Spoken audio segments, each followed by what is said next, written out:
Outliers.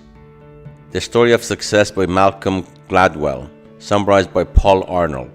In a nutshell, genius is overrated. Success is not just about innate ability. It's combined with a number of key factors such as opportunity, meaningful hard work, 10,000 hours to gain mastery, and your cultural legacy. Random factors of chance, such as when and where you were born, can influence the opportunity you have. Gladwell brings alive his assertions primarily through the use of individual stories of triumph. Key implications. When opportunity presents itself, seize it. There is no shortcut to mastery than putting in the hours. The 6 points in the book. Opportunity knocks for some, often quite arbitrarily. For example, birth dates in the right place, etc. Timing, crucial to success and opportunity. Upbringing leads to opportunity. The quality of upbringing of a child has been shown to be a key determinant on future success, even more so than pure IQ. 10,000 hours. It typically takes that amount of time to master something. People with opportunity have the chance to do the 10,000 hours. Others don't.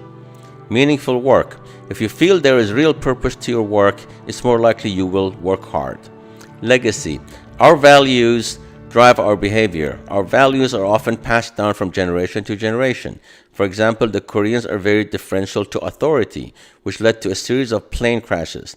Asians' reliance on rice meant they learned the value of hard work and perseverance, which shows through in their better ability at math.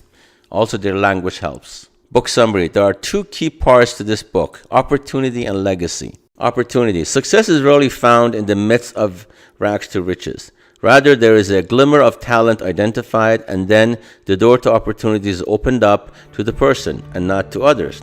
That allows the gifted person the time and access to coaches, equipment, etc. to develop his or her skills, thus dramatically magnifying the difference between those with opportunity and those without. Outliers are those people or groups who break the norms. 10,000 hours. In looking at lots of different areas, from computing, business, through sports to music, there seems to be a magic number of 10,000, the number of hours masters of their chosen areas have put in. Timing. Where and the year you were born can influence your luck opportunity. In the list of the richest people in history, 14 out of 75 are Americans born in the 1860s and 1870s. This was when the Industrial Revolution was taking off and the railways were being built across America and Wall Street started up. The same happened in Silicon Valley. All the top IT entrepreneurs were born between 1953 and 1956. Those born in the 1890s to the early 1900s were less fortunate than those born after 1913.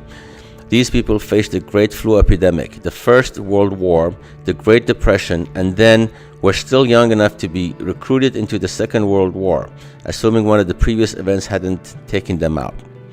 Likewise, in 1935, there were 600,000 fewer babies born that year, which meant smaller class sizes, a greater chance to get into the good sports stream, colleges, and hence greater chance of getting a good job at one of the better firms. Upbringing leads to opportunity. Involved parents. Sociologist Annette Leroux studied third graders in a long-term ethnographic study. She concluded that involved parents versus non-involved parents was the key difference that led to an individual's success in life. Involved parents talk to their kids more and critically provide more opportunity for them by taking them to the museums, putting them onto summer schools, helping them with their homework, etc., etc. They also develop a sense of entitlement, so less likely to settle with the first no. Meaningful work. Meaningful work makes you want to put in the hours. Sociologist Louise Farkas studied the family tree of many immigrants and found that their offspring became professionals. She put it down to the fact that it was because of their humble origins, not in spite of it, that they did well. That is, they had been raised in a family where hard work was valued and practiced. Legacy. Our values are often unconsciously handed down to us from generation to generation, and as such, cast long shadows over our current behavior. Dutch psychologist Geert Hofstede analyzed different countries' cultural tendencies. He identified a number of different dimensions, such as individualism, collectivism, uncertainty avoidance, and power distance index. Top of that list, that is, those countries most differential to power authority, are Brazil, Korea, Morocco, Mexico, and the Philippines. And with the US, Ireland, and South Africa the least an hour of power. That would be like Walmart opening operations in North Korea. There are situations where being bad is highly advantageous. When you put forth effort, you get reward. You should be constantly revising your conclusions, I think. You have to very consciously differentiate yourself from where you think your professional peer group is going. He didn't want to work. He had bad habits. He had a bad attitude. The systems that surround doggy healthcare and human healthcare are profoundly different. You need to have practice to have apprenticed for 10,000 hours before you get good. If you are a doctor, you have to understand that you are in the relationship business. We're just going to be doing this for the entire game, and you're going to be exhausted at the end. He's a Canadian journalist, best-selling author, and speaker. He's been a staff writer for The New Yorker since 1996. He's written 5 books, all 5 of which have been on a New York Times bestseller list. He's Malcolm Gladwell, and here are his top 10 rules for success. It's not enough to have a great idea and the focus and the conscientiousness to see it to fruition. You must have the strength and the resolve and the courage to pursue that idea even when the rest of the world thinks you're insane. Right? Time and time again, if you look at the stories of extraordinarily important entrepreneurs, there is almost always a moment when they are the only ones who believe in the value of what they're doing. You know, I tell in my book the story of my book, David and Goliath, the story of Ingvar Kamprad, the guy who founds IKEA. And the crucial moment in the story of IKEA is when he faces a boycott from the other furniture manufacturers in Sweden, and he's about to go out of business. And in desperation, he moves his operations across the Baltic Sea from Sweden to Poland and sets up shop in Poland. And that's what IKEA is. IKEA is essentially furniture shipped flat made in Poland. That's the original elevator pitch for IKEA. What's interesting about that is he does it in 1961. At the height of the Cold War, at a time when East and West, communist world and free world are closer to outright war than at any other time in history, a guy living in the West, Sweden, crosses the pond to Poland, the Iron Curtain, and sets up shop. You cannot imagine what a controversial move that was. That would be like Walmart opening operations in North Korea. Literally, it's on that level of kind of eyebrow raising, you've got to be kidding me, who is this guy kind of thing. But he does it, and he persists, and he turns his back on all those critics. Why? Because he is a deeply disagreeable person. Didn't need people to agree with him, right? And that's how he's able to build IKEA into this extraordinary runaway success story. That's very hard to do. As human beings, we are hardwired to want the approval of our peers. There are situations where being bad is highly advantageous. And, you know, if you read, I don't go into this in the book, but if you've read, you know, Innovators Dilemma, that's what Innovators Dilemma is all about, right? The disruptive outsider is the one who is incapable of meeting the marketplace needs as the market is traditionally defined. They can't do it, right? So what do? They try a completely new half approach, which in the beginning doesn't work, right? But by that very nature of trying something completely outside the mainstream, they end up upending the, were they any good, they would never be forced to do that. So it's the same kind of principle. When you put forth effort, you get reward. When you throw your heart and mind and soul into something, you get something back. Now, in my book, I call that notion, that belief that effort brings reward, meaningful work. And when you look at the lives of people who are really successful, what you see over and over again is this idea of meaningful work is embedded in their consciousness. You know, I tell a story in the book of the Beatles. Everybody knows about the Beatles. They come here in 1964 and the British invasion. The most interesting thing about the Beatles is what happened to them before they came to America. In the 1960 and 1959, when they were just kids, they were invited to go to Hamburg in Germany to be the house band at a strip club. And they went there and they stayed there for months on end. And 7 days a week, they played 8-hour sets, night after night in this strip club, right? And over the course of that extraordinary crucible, that experience of playing, they taught themselves how to be a great band, right? In fact, we think now that by the time the Beatles came to America, they had played together as a live band 1,200 times. We could go to all of the clubs on Friday night in San Francisco where all the promising young bands are playing. I submit to you would not find a single band that has played together 1,200 times, right? Just doesn't happen. So what made the Beatles special? What made them special is that they were willing to play together 1,200 times, willing to play 8-hour sets 7 nights a week, 4 months at a stretch. And why were they willing? Because they believed in the notion of meaningful work. They had an opportunity to throw their heart and mind into something and get something back. And that made all the difference in the world. When Dick Nisbet, he makes a turn in his career as a psychologist where he goes from, remember, he thinks the fundamental attribution error in the beginning is fundamental. Yeah. And then he realizes, actually, no, it's cultural. And he puts out, and it doesn't refute the fundamental attribution error. It deepens our understanding of it to say, oh, actually, it has roots in Western culture, but you see a very different, and actually, then he writes that book about East-West, which is incredibly fascinating. So he gets 2 great books out of going back and going over and correcting his earlier position. That, to me, is the model for how you ought to behave in the intellectual world, which is, I think, you should always double back and say, well, no, wait a minute. This is more complicated here. We can kind of and contradiction is too strong a word. But you should be constantly revising your conclusions, I think. My strategy has always been, you have to very consciously differentiate yourself from where you think your professional peer group is going. To the extent that people